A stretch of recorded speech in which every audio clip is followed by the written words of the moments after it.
In a bleak future where books are banned and firemen are tasked with burning them to preserve government control, the story follows the journey of a fireman who has long been complicit in destroying knowledge. The society he inhabits is one where people are isolated, distracted by shallow entertainment provided by wall-sized television screens, and controlled by an authoritarian regime that controls all information. The government, aided by its advanced technology, ensures that no one questions or seeks anything beyond the prescribed happiness of the masses.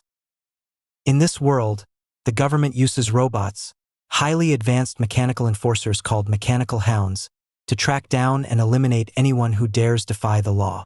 These terrifying, intelligent machines are capable of identifying a person's scent and tracking them down with precision, ensuring that no dissidents escape. They are programmed to enforce the laws with ruthless efficiency, and their presence is a constant reminder of the government's power and reach. The fireman, initially numb to the world around him, is content in his job of burning books. He lives with his wife, who spends all her time immersed in her virtual reality shows, interacting with the robotic technology that surrounds her. His wife's world consists of mindless entertainment, leaving her disconnected from any real emotional experience.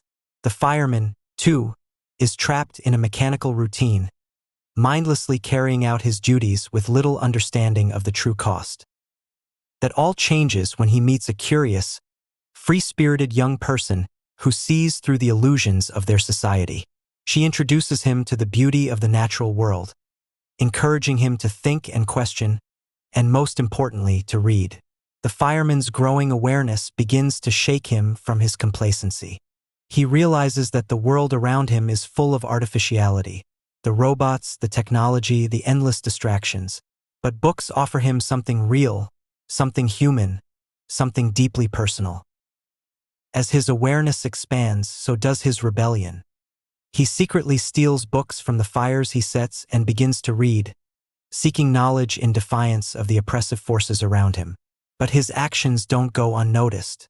The fire chief, a deeply cynical and intellectual figure, confronts him with his newfound curiosity. The fire chief, aware of the growing dissent within the firemen, uses his own extensive knowledge of literature to argue that books create chaos and unhappiness, just as the government's robotic enforcers create an ordered, peaceful world. The fire chief believes that the machines, the mechanical hounds, are what ensure peace. But the fireman grows increasingly disillusioned with his role in such a world. The fireman's ultimate break comes when he is ordered to burn his own home. In a moment of rebellion, he fights back against his programmed life, killing the fire chief with the fireman's own weapon and fleeing into the unknown. As he runs, the terrifying mechanical hound is released to track him down, its advanced sensors honing in on the fireman's unique scent, programmed to hunt him down with relentless precision. The fireman's escape becomes a race against time. He narrowly evades the hound, relying on his knowledge of books to stay one step ahead. Eventually, he finds refuge with a group of intellectuals, a band of scholars who have dedicated themselves to preserving the written word. In this sanctuary, he meets people who have memorized entire books in order to protect them from the society that seeks to erase them. They are led by a former professor who believes in the power of literature to restore humanity's lost spirit.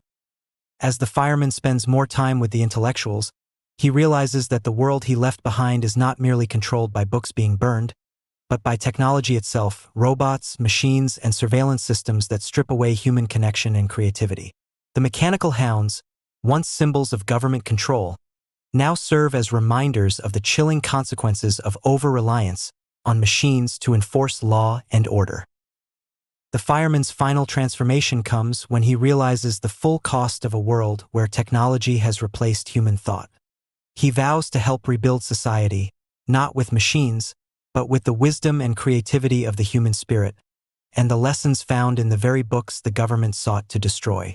As society around him collapses in flames and chaos, the fireman understands that the future must be built on knowledge and human connection, not robotic enforcement.